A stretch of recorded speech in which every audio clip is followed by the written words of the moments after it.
Most people think the big turning point in building wealth is the first $100,000. I understand why they think that the first $100,000 is hard. It is hard in the way lifting the first heavy stone is hard. It asks for restraint before results. It asks for discipline before confidence. It asks for repeated sacrifice before the numbers are large enough to flatter the imagination. So yes, the first 100,000 matters, but I do not think it is the most magical point in the journey. The most magical point is quieter than that. It is less famous, and in some ways it is more important. It is the moment your retirement becomes mathematically difficult to ruin. Not guaranteed because nothing in markets is guaranteed, not perfect because life has a way of testing every plan, but mathematically difficult to ruin. That is the moment when your portfolio stops depending mainly on your labor and begins depending more heavily on time. That is the moment when the machine you built starts doing enough work that you are no longer the only one carrying the load. That is the real dividing line. People imagine retirement as a finish line at 65. That is a poor mental model. A far better model is to understand that there are stages. First, you are the engine.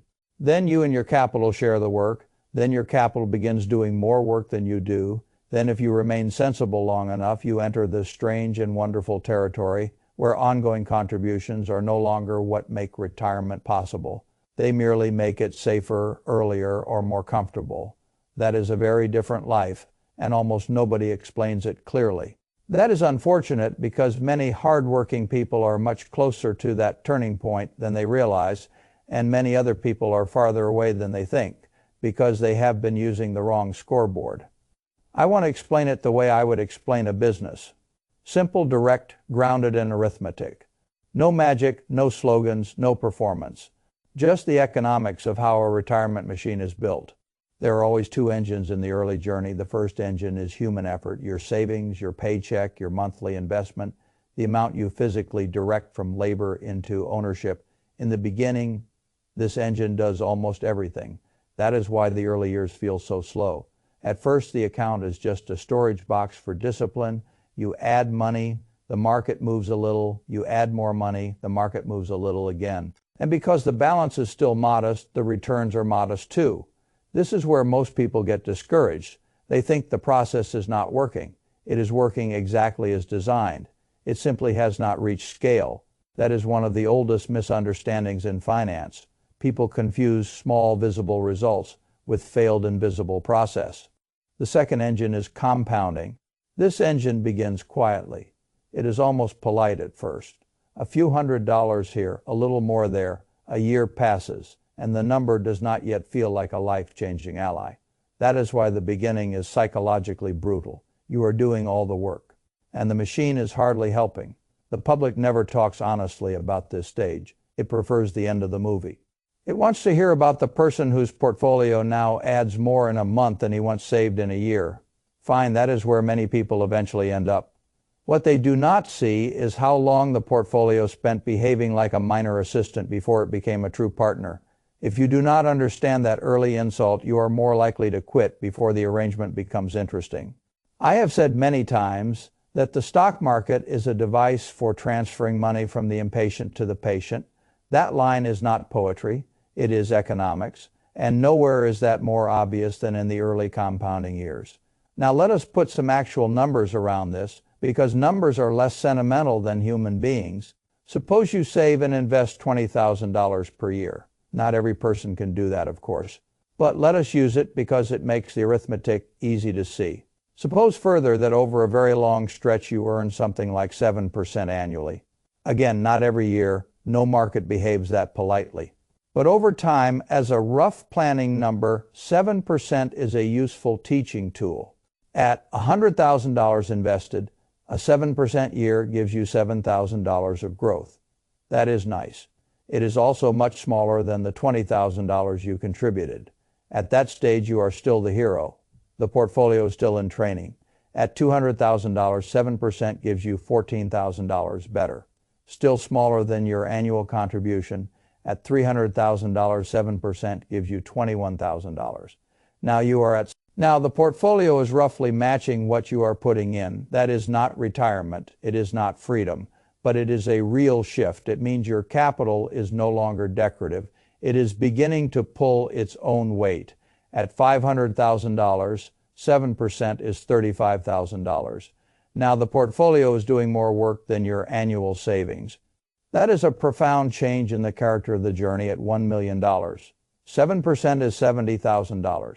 Now your contribution is not meaningless, but psychologically it feels small compared with what the machine is doing.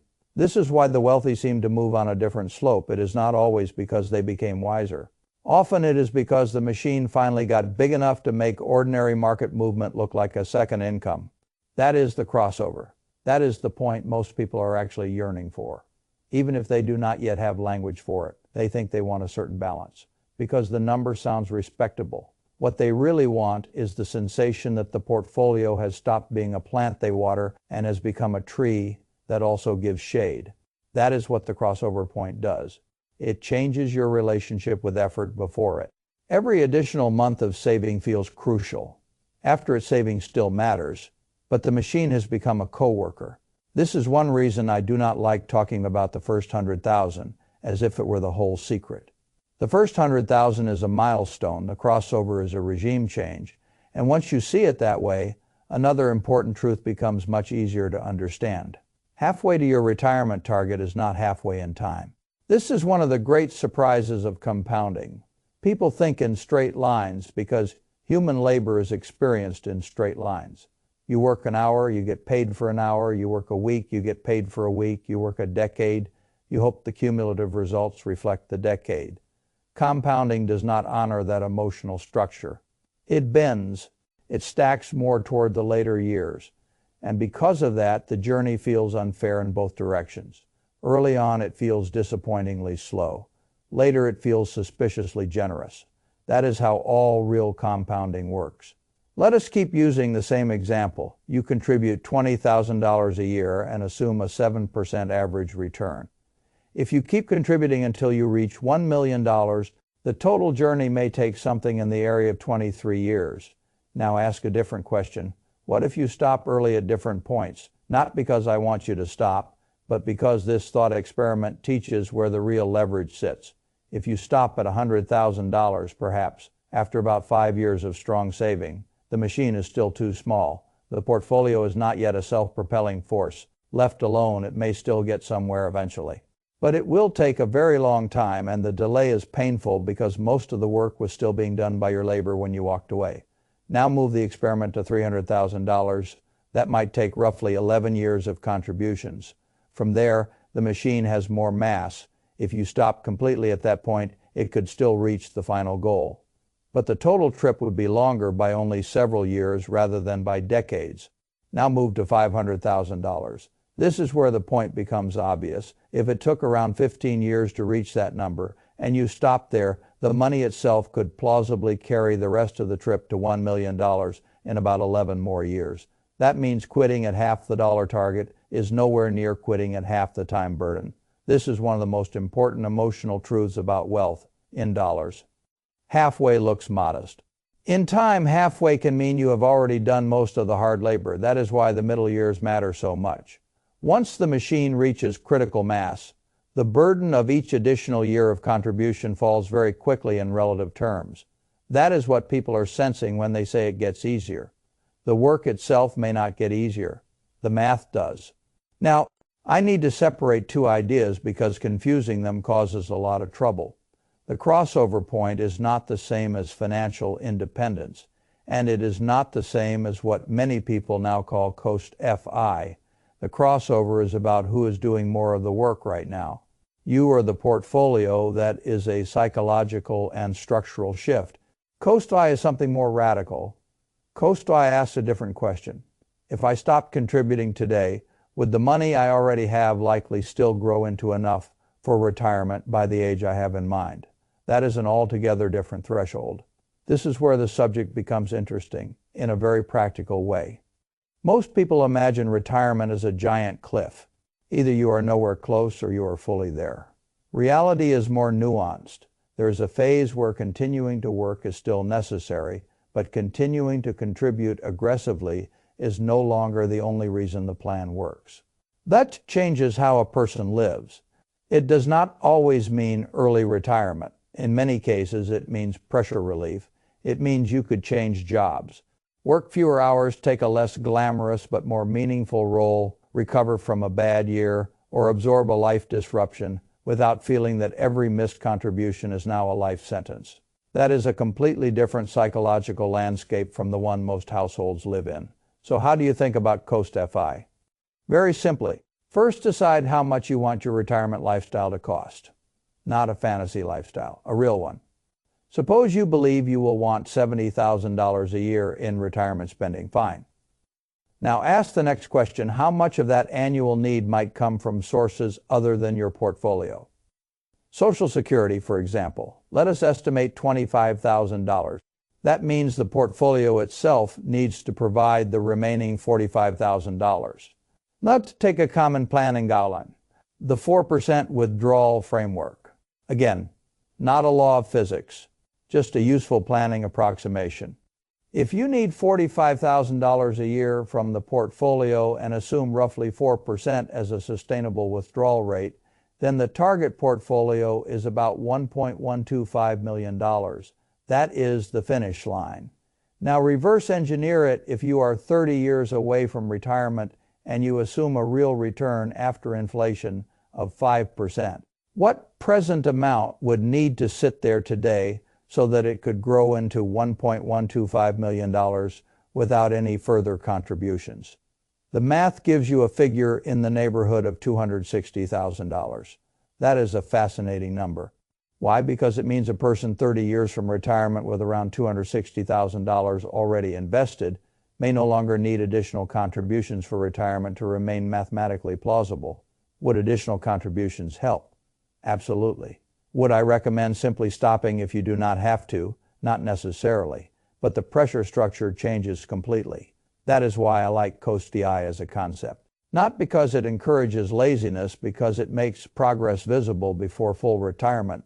There is a huge emotional difference between saying I am decades away and saying if I never added another dollar, the machine would still likely get me there on schedule. That is a major psychological freedom. And freedom is not only a number, it is often a reduction in panic. Now, let me say something many people need to hear. These thresholds are not there to flatter you. They are there to guide behavior. If you hit the crossover point, the lesson is not to become sloppy. It is to stay out of the way. The machine is finally helping. Do not kick it. Do not panic sell. Do not yank money out because the market got noisy. Do not treat the new strength as permission for lifestyle inflation to consume the very margin you just built. The machine becoming powerful is not an invitation to become stupid. In fact, the later stages demand a different kind of discipline. Early on, discipline means contribution. Later, discipline means non-interference. Many people can do the first part. Very few can do the second. They build a real portfolio and then begin rating it, trading around it, overreacting to politics, or deciding that, because it has grown a little, they now understand markets well enough to improve on simplicity. That is where people often do permanent damage. The right posture after critical mass is not genius. It is restraint. Now, I want to move away from the abstract for a moment and tell you where most people go emotionally wrong. They use the wrong milestones. They think retirement planning is one long gray road to age 65. That makes the whole exercise feel like punishment, a distant chore, a moral obligation without texture. That is not how the process really works. The journey is made of stages. The first $10,000 matters because it proves you are no longer purely a consumer. You have started to become an owner. That is identity. The first $100,000 matters because the numbers become large enough that compounding starts to whisper in a voice you can finally hear. The crossover matters because the whisper becomes labor. The Coast-FI number matters because the labor becomes inevitability. Then there are even more personal stages. The point where the portfolio covers your annual core living costs, at least on paper. The point where your portfolio's normal growth in a good year exceeds what you could save from labor. The point where a job becomes a choice rather than a sentence. These are not all or nothing categories. They are shifts in bargaining power. And bargaining power is one of the most underappreciated returns in all of finance. A person with no investments has no bargaining power against life. A person with some savings has a little. A person whose portfolio growth beats his contributions has more. A person who has reached coast FI has still more. And a person whose portfolio can fully sustain his life has the most obvious kind of all. We talk about freedom as if it begins only when work stops. That is too crude. Freedom begins earlier in layers. Every time money reduces the amount of nonsense you must tolerate. That is why these thresholds matter. Not for bragging rights, for behavior. This is also why I dislike the idea that you must grind with perfect intensity for 30 straight years or else your future collapses. That model produces burnout. It makes retirement feel like a fragile exam that can be failed by one bad year, one layoff, one illness, one pause, one detour, one child, one divorce, one exhausted season of life. Real life is messier than that. A sound plan should become more robust as it matures. That is what these thresholds show. The closer you get to critical mass, the less each missed contribution destroys the whole story, the more the portfolio starts functioning as a machine rather than a storage account. The more your future depends on staying invested rather than being perfect. That is a very different kind of hope. Now, none of this means that contributions stop mattering. That is another misunderstanding I want to prevent. Contributions still matter after the crossover. They matter after coast FI. They matter for accelerating the timeline, for expanding the eventual margin of safety, for buying more flexibility, for reducing sequence risk, for creating a retirement that is safer rather than merely mathematically plausible. But their role changes before crossover. Contributions are the engine. After crossover, they are reinforcement. Before coast FI, contributions are necessary for the plan. After coast FI, contributions are often elective in a technical sense, though still immensely valuable in a practical sense. That distinction is important because it changes how you think about work itself. Many people do not really want to retire in the old sense. They do not want to stop moving, stop thinking, stop contributing, stop being useful. What they want is the ability to say no, no to demeaning work, no to bad bosses, no to desperation, no to schedules that crush the life out of them. Coast FI is so powerful because it often buys the first credible version of that. No, it does not mean you must stop earning. It means your future is no longer hanging entirely on your next contribution. That is a tremendous relief. Now, if you are asking yourself how to behave with all this knowledge, I would keep it very simple.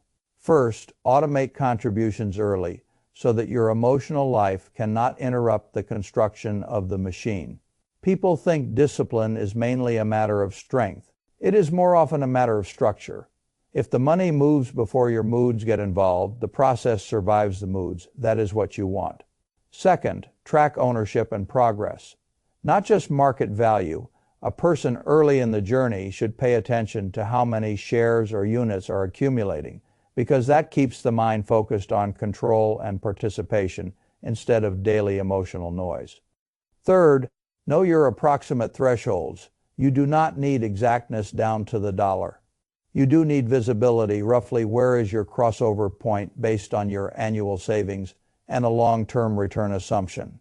Roughly where is your coast FI number based on your spending target, expected outside income, and time horizon. A person with no thresholds wanders. A person with thresholds can interpret his journey. Fourth, protect the machine from yourself. That means no panic selling, no raiding the account for lifestyle inflation, no turning a long-term portfolio into an ATM for short-term desire. Every time you pull money out casually in the middle years, you are not only spending dollars, you are interrupting the handoff. That is expensive. Fifth, stay humble about return assumptions. The market does not owe you 7% every year. Sometimes it gives more, sometimes less, sometimes much less, for periods long enough to shake people's faith. That is why the process matters more than the forecast. The plan is not built on perfection. It is built on reasonable expectations, long time horizons, and the refusal to abandon the machine during the years when it feels rude. And lastly, do not compare your threshold with somebody else. As a person saving $10,000 a year has a different crossover point from a person saving $40,000 a year. A person wanting $50,000 a year in retirement has a different cost-fi target from a person wanting $120,000. Comparison is one of the fastest ways to turn a mathematically sound life into a psychologically miserable one. What matters is whether your machine is becoming stronger relative to your own future, not whether someone else has already crossed a threshold you have not. The market has enough noise without you adding envy to it. Let's put a thing I like best about all of this. It turns retirement from a distant fantasy into a series of visible regime changes. You are not just saving, you are reducing fragility. You are building a machine. You are moving from self-powered to partially self-powered to increasingly inevitable. That is a much more encouraging story than the dreary old model that says keep grinding, keep guessing, and maybe if nothing goes badly for 30 years you will be allowed to rest. I do not like plans built entirely on fragile perfection. I like plans that become sturdier as they age. That is what compounding does when you treat it properly. It reduces the amount of heroism required later. That is one of the great gifts of sensible investing.